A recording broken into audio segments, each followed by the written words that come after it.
How do you have a quarter life breakthrough?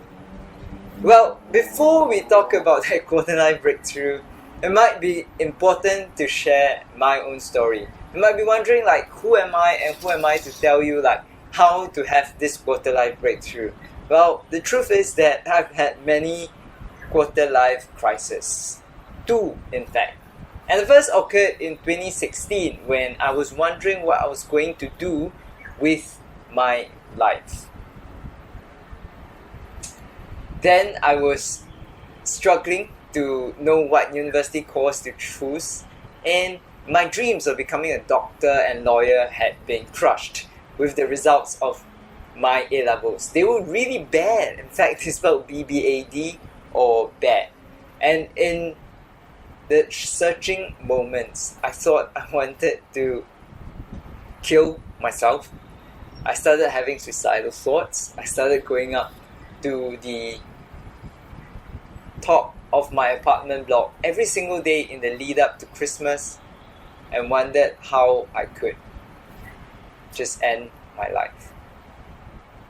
Well, today, you can see from this picture, after that I couldn't cope with it anymore and I started turning to food in order to placate the deep sense of loss within me. Within a single month, I grew by 8 kilograms. Again, this happened in October 2019 when I moved back from England to Singapore. Coping with the grief and not knowing like what I was meant to do back in Singapore, I ended up turning to food again. And you can see from a fit and very fabulous looking me, I turned to someone who didn't look as fit. And today, you might be asking this question, well, what is the meaning of life? And all of us as young people come to this question where we start asking ourselves, is there a meaning to our lives? And if there is, then what is that meaning? Well, today I wanted to share with you 3 perspectives you can take to approach this question. Because this is a really difficult question that strikes at our very hearts. It is existential. We start wondering like, is there a meaning? And when we don't get an answer, we find ourselves really, really distressed. And you can see the world's most famous men, perhaps, have pondered about this question.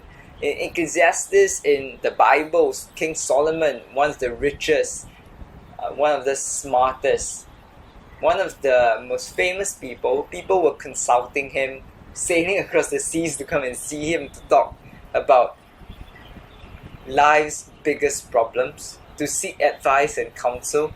And even they said this, he said, meaningless, says the teacher, utterly meaningless. Everything is meaningless. This was after he acquired for himself great possessions, great women, and this was all he had to say. Meaningless. And so that doesn't leave us in a very good state, does it? Makes us think maybe there isn't really a meaning to this life. Well, so you might have had some experiences that spark this existential crisis, right? Why does this happen? Well, the first might be because you hate work. And you might have this experience where you feel like work is sucking out your soul.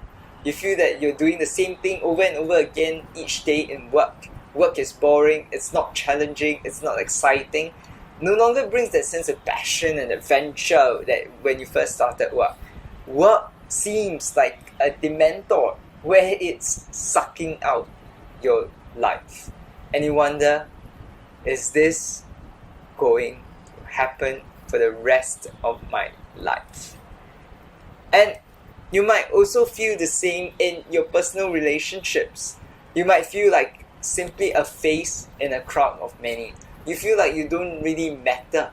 You feel like, well, if I was gone, nobody would really care. And that can be really painful.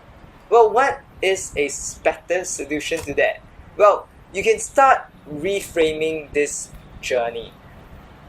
This existential crisis, where you start asking, what's the meaning of life? What am I here on earth? What is my purpose in life? Can be framed as a journey. A journey where you stop saying, I'm lost, and you start saying, I'm learning. Many people approach this journey in different ways. Some approach it with negative coping mechanisms, like you saw with me. I was eating every single thing that I could get my hands on. Chocolates, cakes, biscuits, breads, loaves, everything. And I was simply escaping from the deeper yearning within me for a deeper purpose. And today that can be you, but there is a better way. Frame it as a process of learning. And every single day in Jonathan Haidt's book, The Happiness Hypothesis, he talks about how you can start journaling and cathartically releasing these emotions. For example, whatever you feel lost about, just spend 15 minutes a day writing about it. Write about why you are feeling this way and what you are learning from this process. This keeps you focused on the lessons you can take from this seeming failure to understand life to something greater. Well, the next one is asking yourself this question: what if this was necessary for me to achieve my fullest potential? Just ask yourself that question and use it as a writing exercise and prompt to prompt some thoughts and reflection. What if this was necessary for you to achieve your fullest potential? What would it mean for you then? The next thing is to start doing stuff. You're not going to figure out this existential crisis by sitting in your room, meditating, going up into the mountains, thinking and thinking. Learn by doing.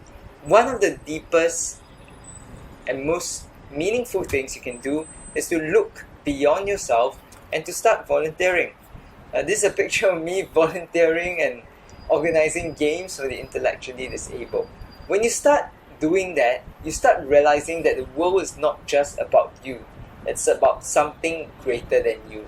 Life becomes more meaningful when you start looking beyond yourself and you look at all of us rather than all of you. You stop getting stuck in your own head, in your own negative rut, and you start realizing the contributions you can make to this world. And last but not least, be together with people. Be together with people. You're not going to figure out this journey on your own. What's helpful is to find mentors that will guide you along this journey, friends, and colleagues. Tell them honestly about what you feel. Find a therapist if you need. But most importantly, don't be alone on this journey.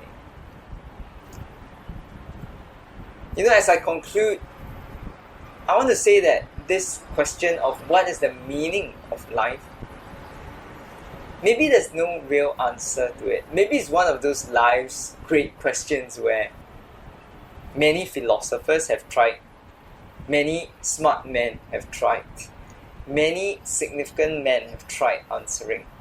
But maybe there's no answer. A better way to approach it is to realize that this is the journey of a lifetime, an adventure, and to enjoy the journey. Rather than blaming yourself for this journey, realize that it's a question that will spark greater thought, greater meaning, and greater purpose as you pursue things outside of yourself, as you do it together with people, and as you begin to have a better relationship with yourself. I hope this helps, and let me know what your thoughts on this existential crisis have been like for you, what has helped you, and how others might be helped by the advice that you give. What is the best advice you've given to someone, or the best advice you've heard from someone? Let me know in the comments below. See you soon!